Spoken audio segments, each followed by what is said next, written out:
Hoy vamos a tratar un hecho lamentable. Se trata del vuelo de UPS que se accidentó en Kentucky.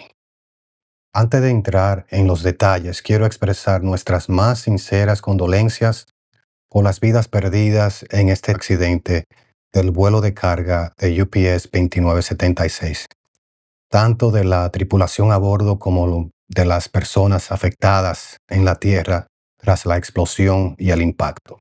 Nuestro respeto y solidaridad están con sus familiares, colegas y con toda la comunidad afectada por este hecho. Hoy vamos a revisar este accidente y basándonos únicamente en hechos confirmados por el NCSB y las autoridades oficiales. No vamos a especular. De nota, NCSB es la agencia encargada de investigar accidentes de transporte. El avión involucrado era un McDonnell Douglas MD-11F, F porque era de carga, de freight. Fue fabricado en el 1991. El vuelo despegó del aeropuerto Louisville Muhammad Ali International Airport con destino a la ciudad de Honolulu, en Hawái. A bordo iban 3 tripulantes. El accidente ocurrió aproximadamente a las 5:15 p.m. hora local. ¿Qué sabemos hasta ahora? Las cámaras de seguridad y los primeros informes del NTSB confirman que se observó una explosión masiva en el ala izquierda durante la carrera del despegue y el motor izquierdo se desprendió completamente del ala izquierda. Aún así, el avión llegó a despegar brevemente, superando la cerca al final de la pista. Sin embargo, perdió control casi de inmediato por daño severo y asimetría extrema. Voy a abordar un poquito antes de continuar cuando estamos hablando de asimetría. Regularmente, si hay un fuego, los aviones están certificados para volar como motores, como lo hemos dicho en episodios anteriores. Ahora, ¿qué pasa? Si hay un fuego o hasta una pérdida de potencia en uno de los motores, todavía sigue produciendo potencia. Y eso lo contrarrestamos utilizando lo que hemos hablado de los rudders, que es la parte que controla el giro del avión hacia la izquierda y hacia la derecha. Esta es la parte del rudder. Cuando hay un fallo en el motor o un incendio en el motor, todavía ese motor sigue produciendo potencia, aunque sea mínima.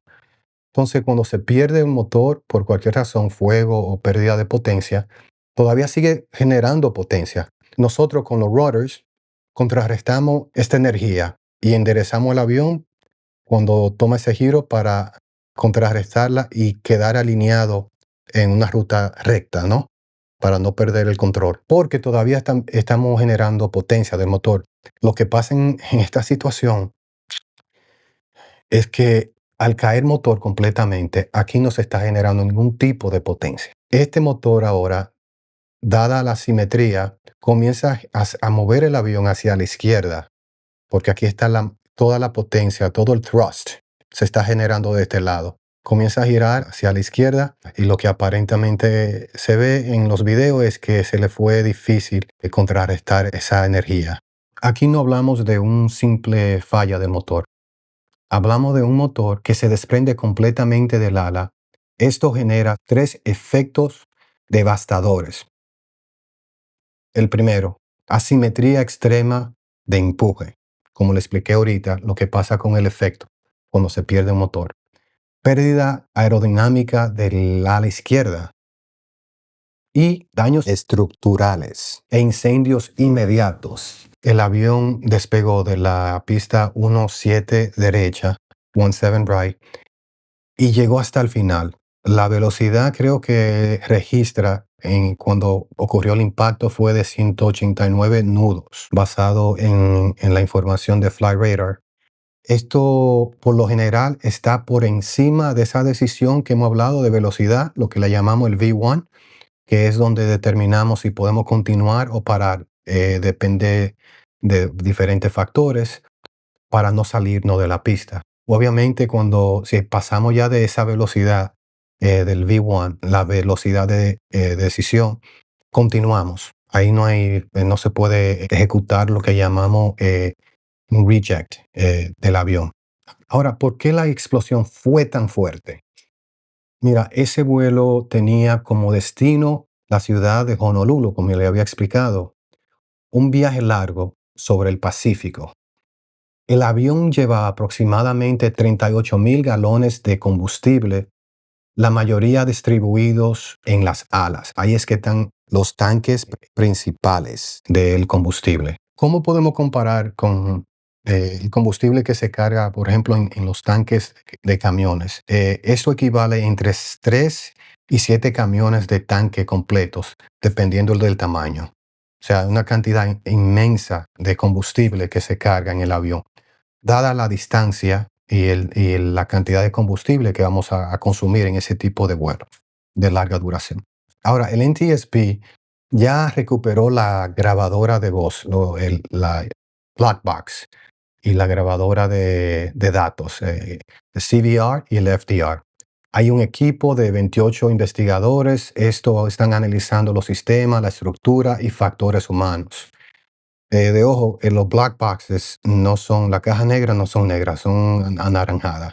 Vamos a mostrarle ahí una imagen sobre los black boxes. Este accidente combina los factores más peligrosos en la aviación. Tenían el peso máximo, el combustible máximo y daño estructural y pérdida de control direccional. El impacto ocurrió casi a las afueras del aeropuerto, generando incendios y un campo de restos de casi media milla. Yo no recuerdo recientemente algo que haya sucedido de esta magnitud, de que un motor se haya despegado completamente. Si tomamos un minuto para ver el video, aquí podemos ver, aquí está el avión despegando. Y si se dan cuenta y paramos el video por un segundo, ya se puede notar que hay un fuego en la ala, no solamente en el motor. Ahora, ¿qué causó ese fuego? Eso lo vamos a saber más adelante, no vamos a especular.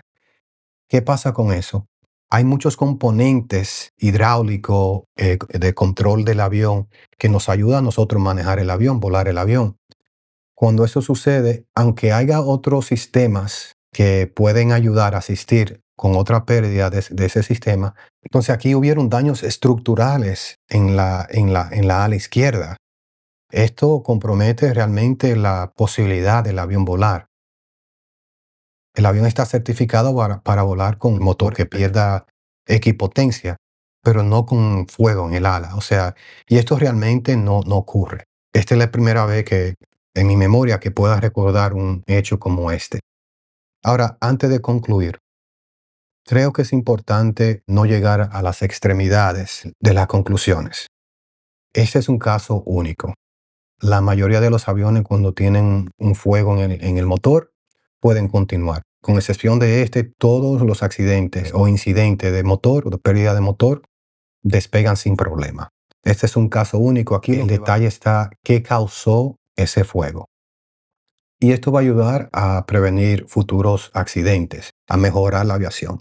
Desafortunadamente, el progreso que hemos tenido en la aviación, en la seguridad operacional, es debido a el historial de accidente y se han impuesto entonces nuevos procedimientos, tanto de operación como de mantenimiento. Aquí el NTSB va a prestar atención a la tripulación, al récord de mantenimiento. Ellos van a preguntar qué tiempo tenía la tripulación de descanso, si habían hecho otro vuelo. Van a analizar el historial, el récord de los pilotos, quién estaba volando. Nos turnamos el piloto y el copiloto. Entonces ellos se van a enfocar, el NTSB, en estos diferentes ángulos. Vamos a esperar al final de la conclusión de esa investigación. Vamos a presentar datos reales a medida que se vaya desarrollando, pero sin llegar a una conclusión hasta que esté presentado el informe final. Vamos a tener también una entrevista con un capitán de carga para que nos dé su perspectiva al respecto.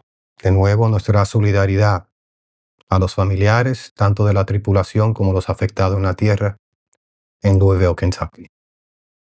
Soy el capitán Rodríguez. Hasta la próxima.